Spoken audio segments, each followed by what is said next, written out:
Welcome back, and thank you for tuning in to another episode of Coaching in Higher Education, the go-to podcast for leadership coaches at colleges and universities. I'm your host, Tim Jansa, a certified leadership and organizational development coach and higher education professional of close to 20 years. I'm joined today by Stéfane Cahill Farella, who is a Senior Associate Director of Organizational Effectiveness at Boston College. What's really exciting about today's conversation is that he and I will be continuing a discussion about the logistics and strategic considerations of running a professional leadership development coaching program, and this time from the institutional perspective. So all you coaches out there, you might be particularly interested in this episode. Let's get started and see what it takes to run a successful and fully strategically integrated coaching program on campus. Welcome to the program, Steph. It's really great to have you on the show. Tim, good to see you again. It's an honor to be here. I always like to do a little bit of research before an episode, and one thing that I found is the 2025 Higher Education Employee Retention Survey by the famous or infamous College and University Professional Association for Human Resources. And that report found that even though the overall likelihood of staff and faculty leaving our institutions has somewhat declined in recent years, still 1 of 4 employees is likely looking for another job within the next year. So the trend of high staff and faculty attrition that we've seen since the pandemic seems to continue. Is this something the Employee Development Division of Boston College is actively addressing and thinking about? Or how would you describe the focus of the initiatives that you are part of and that you lead, especially those that might be of interest to the coaches listening to this program? Sure. Thanks for the opening salvo. We are very excited about the trends lately in terms of retention. As you know, a few years ago, the labor market was very tight, meaning that candidates had lots of options. And because of that, there was turnover. I think all institutions saw that. Even though we pride ourselves on being a great place to work with a lot of value for employees, it's hard to compete when folks can go somewhere else real quickly and make a lot more money, as people were jumping for money, for salary. And so what we've seen now is that activity has really settled down and our turnover has regulated what we would normally expect on a regular year, sort of pre-pandemic. I would say one thing that we do, employee development, is the department I work in. It's been around for about 25 years.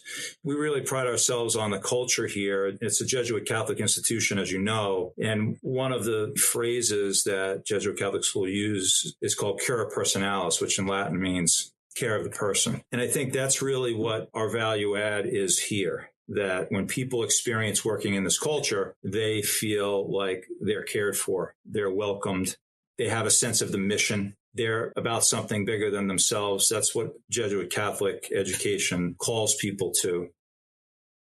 I know that some of our listeners might think, well, this is a private Jesuit institution, so how is what we're talking about transferable to my big, let's say, land-grant R1 institution? But one of the things that I was so impressed by is the document you shared with me right before today's session. And that document really convinced me that the program that you're running at BC can really serve as an exemplar even for larger institutions. Would you mind telling us a little bit more about this document and what those in our audience could learn from it? Sure, happy to. So you're referring to what we refer to as our foundational documents for our signature leadership development program, which we call ILDP, Ignatian Leadership Development Program. It's kind of a boring name. You know what happened? We were doing this during COVID, trying to put it together, and we needed a placeholder like that program. I said, well, just call it ILDP. And then nobody ever came up with a better name. So that's what we have. So what we needed to do in order to engage our stakeholders, potential participants and nominators, senior leaders who would nominate other people and facilitators and coaches, we needed to have a document that explained what the program was all about. And the key question that we were answering was, how is a program like this distinctly different at Boston College than it is at, say, a secular institution or one of our other peer institutions? And so that caused us to wrestle with that question of mission and our identity. As our president refers to it, as our distinctiveness, not our uniqueness. And so those discussions gave rise to the preliminary foundational document that has now been iterated over the years. We're in our 4th cohort this year, Tim. And so here are the principles. The first is the lens of Ignatian leadership. How is leadership different, informed by the 500-year-old tradition of St. Ignatius, who gave rise to the Jesuits? What does that mean? How does Ignatian spirituality inform leadership? Could you tell the difference between somebody who leads in an Ignatian way and somebody who just leads in a secular way? So that was the first thing. Second thing was what we call inclusive leadership. So taking the best of what we know about how we honor and manage differences and commonalities and bring that together, thinking about fair treatment and equity and diversity, inclusive leadership. So important in a world that's getting smaller and smaller, where people come up against folks who are different. So that's the second principle. And the third principle is what I like to call leadership science, or what we teach in our MBA program. So if you open up Harvard Business Review and you look at the latest research, what does research say about the best way to lead? So we're trying to weave those three things together in the way that we teach everything and the way that we discuss everything. That's the main thing in the document. Another thing that the document lays out is the structure, obviously, of the program. And in our design team, we basically came up with 4 modules. And I think most leadership programs I've looked at have something like this. The first module is called Journey to Self. And that word to, is very specific because, as some people say, especially in spiritual circles, the journey from head to heart might be, in some cases, the hardest journey somebody has to make, the journey to self-knowledge. And a great leader needs to start with who they are. What are their values? What are they trying to do in the world? What are they trying to manifest? So many people try to lead and don't have a good sense of who they are. And I don't know about you, but I don't want to follow somebody unless they know what they're doing and what they're about, and they're a person of high character. So there's a unit on that. The second module is Journey with Others. So yes, no matter what we do, whether we're in software development or, we're in student services, we need to make a journey with other people. Third, we focus on what we call focus on results, which maybe not the best name, but the idea is if the first module was thinking about self, and the second module is thinking about others, the third is thinking about the problem or the opportunity as an object. And then we also talk about design thinking as a solution to coming up with solutions for organizational problems. This year, we added a component called action learning, where every group has a project. So there's focus on results. And then the fourth one is what we call organizational leadership, or basically theory around organizations. What is vision, mission? What's culture? What's strategy? How do you build a team? How do you work with a systems thinking lens, particularly around issues of diversity, equity, and inclusion? So the document lays all of that out. It also lays out learning outcomes, what we're specifically trying to teach. And then it also lays out our philosophy around some other components. Then there's also a whole section on coaching and what we do for coaching. And I'm happy to talk about those details, but it lays out the expectations around coaching. It lays out what assessments people are going to take. It talks about the schedule, which basically we try to have our coaches meet with our participants in between sessions. So the rhythm is participants go to a session and then they have a coaching session. They go to a group workshop, then they go to a coaching session. That's sort of the rhythm, and trying to allow flexibility. So the document really lays all of this out in a way that hopefully doesn't leave that many questions. Well, and this, I think, is where the brilliance of this document lies, because, I talk to a lot of folks at different leadership development programs, and what I saw in your document, for me, really encapsulates what institutions should be doing. First of all, socialize and fully integrate their leadership and development and coaching program, and also help build the capacity amongst the participants to really understand how to maximize their experience as participants in this program and impact afterward. I think there are a couple of really important takeaways too. Number one, for coaches who want to be external coaches and want to continue into an institution to support leadership development, you have to understand the institutional context. Yours is very specific and your mission is very clear. It's something that I would say many institutions don't necessarily have to that extent, or at least they might struggle with clearly articulating their identity. After all, leadership is contextual. So of course are the services we as coaches provide to those institutions. I think where other institutions can really learn from you is in having a very clear understanding of what you're trying to accomplish with your development programs. What do you want your leaders to become? What behaviors, attitudes, dispositions do you want them to adopt and make their own? And if you're working with a college or university that doesn't yet have a clear answer to these questions, there might even be an opportunity for coaches to help them articulate where their leadership development needs may need to go. So there's just a couple of things that were going through my mind. Steph, I'm wondering, what are some of the particular challenges that you and your team were trying to address with this document? Was there something that was just irking you that triggers writing it and helped you over time refine and add to it? Yeah, I mean, there's been challenges with setting up the coaching program. The first challenge is that many participants in the program have never had a coach before, so they don't know what coaching is. And we do an orientation, of course, at the beginning of the program where I explain a little bit about coaching to try to get them to understand. I actually use something I learned in David Rock's book, Quiet Leadership, I saw many years ago, where he talks about the difference between consulting and coaching. Consulting is you and I are looking at this water bottle and you're asking me, what should I do with this water bottle? And, you're paying me a lot of money because I have experience with this water bottle. And so I tell you what to do with this water bottle. You pay me and I leave. I don't know if you actually do what I told you with this. But that's consulting. To oversimplify, I'm not bashing consultants, right? They do great work, but they get hired for an expertise in the thing,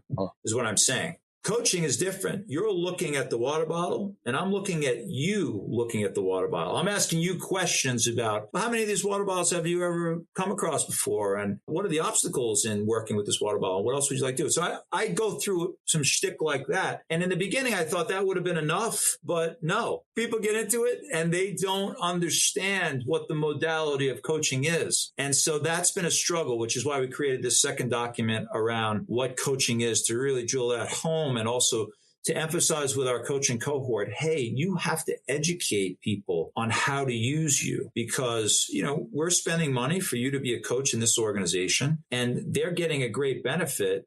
I don't want them just showing up and asking you for advice or not being prepared or if they don't understand the modality. So one of the challenges has been helping them understand what coaching is. Another challenge has been, I've noticed over the years, because it's a cohort experience, a lot of them, they're checking in with their colleagues to see what's going on in their coaching sessions, because some of them have the same coach, but some have different coaches. We have 16 participants and we might have 9 coaches working in the system. And I noticed that some of the participants got kind of bothered that other of their colleagues were at a different place in the coaching than they were.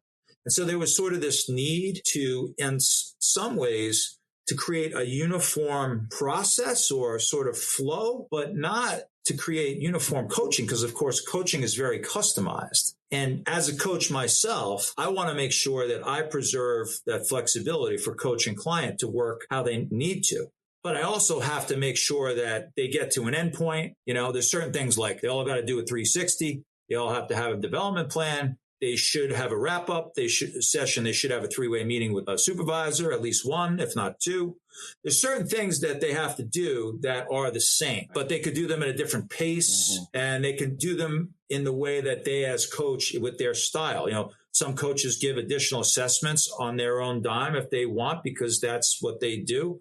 So that was something we had to learn and also educate the participants on that. So that's been a challenge. Another is the culture. The question I get most from my leadership, which is, how do you know that coach can coach in the culture? And I say, well, I understand that question. Coaches work in a lot of different organizations. So what I'm really looking at is the coach's ability to learn the culture quickly. And as I say to my leadership, it's not that they have to be experts on the culture, but they have to help their clients by asking questions that help the client operate within the culture. And one of the questions that we got early in this design of the program, which you were talking about a little bit earlier, what's the overall purpose of this? What are you trying to do?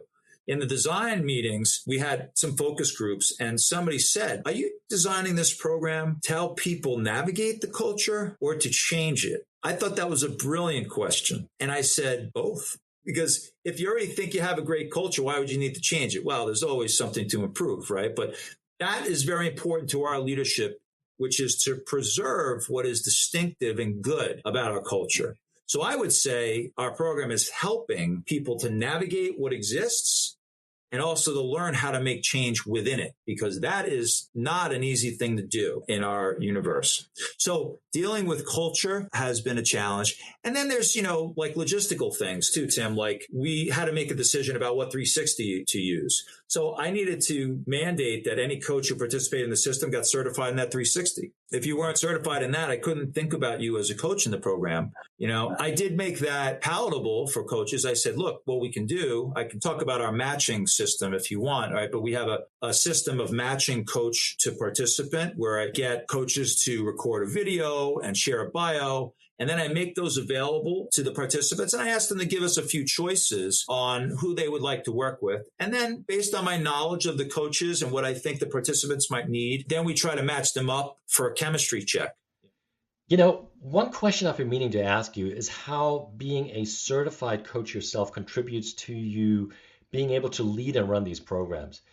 Now, you've already touched on that answer in that you created a process and a structure that is very, let's say, competent, and in that it accounts for the essentials of what coaching is about, how it should work, how you onboard clients, how you do the chemistry meeting, and how you provide coaches the freedom to still work with their clients on an individual basis, yet maintain and follow the same overall structure for everyone. And one thing I've found to be true in higher ed is that being perceived as competent is super important. And for coaches, this means being what I like to call competent outsiders. If an institution brings outside coaches, that is, of course, but I think then it's critical that they understand the higher ed world well enough so that they can help their clients navigate this often somewhat, I guess, nonsensical world. So, Steph, I'd like to take a little detour here and ask you about something that I get asked about frequently by new higher ed coaches, and that is the RFP process, which many of them find a little intimidating, and I did too when I was just starting out. I mean, it's easy to think that you'll just have to find a request for proposals. Those institutions put out, you submit a proposal, you go through the selection process, and hopefully you'll be selected. But I think there's a lot more happening on the institutional side that goes into that process. And that informs also what you on the institutional side are looking for when you're reviewing submissions. So I know that you recently went through one of these not so long ago. So I would love for you to share just a little bit about what went into the process for you and how you ended up selecting your providers. Sure, absolutely. Happy to. And let me just say that when we selected coaches for ILDP many years ago, and I continue to recruit coaches along the way, I don't use a formal process there. It's more of a networking approach. And I would say that since I've been here, I've been asked occasionally to recommend coaches. So even there, I haven't always done an RFP. Not all coaching at the university flows through me. I actually think this is something that we should think about doing more of, because it's better if we require all coaching to come through us, because we can standardize, we can negotiate contracts, I can help out in terms of accountability, right? As opposed to if it just happens in the unit, then they're on their own with coaching and they may not have an expertise in it. So normally it's a networking thing. But recently I was talking to a senior manager in one of our units, and they told me that they're really interested in bringing in coaching for maybe 5 or 6 of their mid-level managers. So it was clearly a program. It wasn't how it often appears, which is, hey, I have one person that I think could benefit from coaching. This was a group of people, and they were really interested in various providers. And they had said, like, I'm interested in who you typically use for your leadership development program or who you know. And I said to her, well, I have a network of coaches, obviously, that I have trust with, but this might be a good time for a request for proposal, because you're explaining the needs. You have mid-level managers who are good employees, but most of them are green in terms of managing. You all need them to have similar skills. You want to kind of bring them along in a similar fashion at the same time, which is of strategic importance. So I said, what might be good is to just throw those needs together in a document. And I'll certainly put that out to my network of coaches, but I can expand that as well because I only know who I know. And I also, as a coach, know I have my own biases. And so I don't want my own biases to affect the selection of coach for needs that, I may not fully comprehend or understand based on just a conversation with the manager. So together, we worked on a document that laid out the purpose of the coaching. We set a timeline and asked for certain requirements, what you would see in an RFP, right? Credentialing, what your approach might be, what your pricing is on a per person and a total basis. And, it's amazing with an RFP process like that, because as I was saying earlier, when you have to commit something to paper, right, you have to think it through. And we got a tremendously diverse set of proposals. And interestingly, with coaching, because it's still, I would say it's still a nascent industry relative to other industries, you see wide variety of pricing. Because coaching is, for a lot of people, even though we have ICF and we have certain standards, it's still very subjective. What is coaching? And still misunderstood by a lot of people. So yeah, we're still learning about how to do that, but I think it's very simply trying to get the needs of the group on paper and then pushing it out there and then sorting through. Well, I really appreciate you walking us through this. It's so individualized though, isn't it? One thing that I can imagine making the process a little bit easier for you though is having a very clear institutional identity. So it might be a little more straightforward to integrate the leadership development program and its goals directly with your mission and values. And you also already have a foundational document that spells all these out. So Steph, to slowly start wrapping up our conversation today, what would you say makes a successful leadership development and coaching program from your institutional and internal perspective? What have you discovered that works, and where are there some challenges or potential stumbling blocks? I think the first thing from an institutional standpoint is got to keep iterating that thing, keep working at it. So often people develop a program and then that investment is done and it's like, let's just run that because we don't have to use any more brain power on it. That's not how I think about it. As I talk to professors here at the university who teach new classes, they say, you really need 3 years or something before you know what you have. You design something on paper. I mentioned we have a design team, right? But then you're in practice and you have to get feedback and then have that influence your own system and your own way of thinking. We made a lot of changes. So I think the first thing is that understanding that, if you're going to create something like this, you have to be incredibly flexible. You have to be decisive. We're going to do this, but then you also have to be flexible and willing to keep iterating. We've changed quite a bit. We canceled some programs. We added some new ones or units inside the program, changed some policies. You learn a lot and you have to adapt as you go. The second thing, I think probably the most important thing is you have to select motivated learners. This is a year-long program. As you said, it's an investment. The biggest investment is the coaching. To get coaches for 16 people for a full year each, that's a big investment of money. That's the biggest line item in the budget. And I had to go to my vice president and I had to say what the value of that was. Because some programs have like group coaching, one coach for 5 or 6 people. We have a coach per person. That's a big deal. So I don't want to spend that money and invest in you if you're not committed. One thing we do is we sit down with each person for an hour before they get selected to ask them questions to determine if they're going to be motivated learners or not, or they're just doing this because this is a privilege and they were nominated. We have to help people remember that it's a long commitment for them, but motivated learners is incredibly important. Mm-hmm. And if you have that, you have everything because your dialogue is rich. The way that people help each other learn is robust. They're invested with their coach. They get more out of it. So more eventually gets returned to the organization. And that brings me to my next point, which is, and this is something we still are working on, it's getting supervisor support. So the support of the people in the orbit of the participant is really important. Now, this is an organizational intervention. This is not just an intervention for 16 people, see? This is an intervention for the whole organization because all those folks who are filling out that 360 hopefully they're also reflecting on their own leadership practice as they're answering these questions about their colleague who's going through the program. And the supervisors, we asked them to do a 360, and we also asked them to be in a three-way meeting with their participant and the coach. And I've had some coaches who were new to the three-way meeting concept. And I said, the objective in that is to really allow that supervisor in front of their direct report to talk about the ways in which they would like to see that person grow and how they're going to support them in that organizational context. They have to be a part of it. If a person grows, but it's not supported by the leader, right, that's going to be a frustration for this person who just participated in this massively intensive program for a year. So we need supervisors to increasingly become more involved. And we're trying to create better systems so they can be. For example, to force a conversation between the participant and supervisor at the end of the year. We assume it's happening, but I know it's not all the time. To talk about what did you get out of this and what's going to be different now that you're leading here, and how are you going to contribute to the organization in a different way? The supervisor needs to be asking those questions. So we need not only that commitment, the motivation from the participant, but also the people around them to support that growth.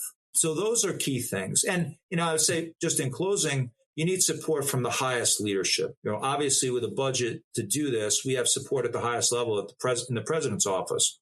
The president of our university thinks very highly of our program, believes that it's a game changer. He presents in it himself. So senior leadership is integrated into the delivery of the program as well. And so that's incredibly important to have that, because some people may still see leadership development as, well, you're not doing your job. You're off doing that thing. Versus no, what we're doing is inculcating in a deeper way a sense of mission, developing skills, and returning that investment to the university. So we cannot think about it as like an expense, as overhead or that thing, a distraction. It's a keen investment of time. So those are some of the factors that come to mind. Oh, I love that, Steph. What a wonderful summary. And I think this is something that listeners who might be working on developing or already leading or running a similar program can really learn from. It truly takes a village, though, doesn't it? So it's not about offering one-offs. They're just not enough. And to be honest, one thing that irks me to no end is how so many leadership development programs offer workshops for a couple of hours and then expect the participants to just go out and be great leaders. It just doesn't work like that. I mean, this kind of program has to be fully integrated, has to have a purpose, has to be supported strategically for the long term, and it also has to be supported by top leadership. And one thing I wanted to highlight is what you said at the very beginning, and that is the idea of iteration and continuous improvement. Just because a program exists doesn't mean that the work is done. In fact, it's just the beginning, really. I mean, people change, people's needs change, the institutional context, the global context, the educational policy context in the country changes, and so must our programs. And what you're offering does a great job addressing all these requirements. So thank you for sharing your work in such detail, Steph. I have learned so much, and I'm certain that our listeners have as well. So thank you again for making time. My pleasure. And if you or any of your listeners want to talk more about it, I'm happy to share what we've created and our thinking on it. Would love to see if we could help other schools to save a few brain cells in thinking about all this, to learn from maybe some of the things we've done. That would be my pleasure. So thank you for the opportunity. It's been great to be with you. And thank you to all of you in the audience for listening. As always, if you enjoyed today's episode, please click the like button and subscribe to this channel. Your support means a lot. And if you're interested in more information on this episode, our guests, and today's topic, please visit our companion website, which is higheredcoaching.us or leadershipimagined.com/podcast. There you can also find my previous conversation with James Walton on running a coaching program on the provider side. See you next time, and keep making a difference, one client and one conversation at a time. See you soon.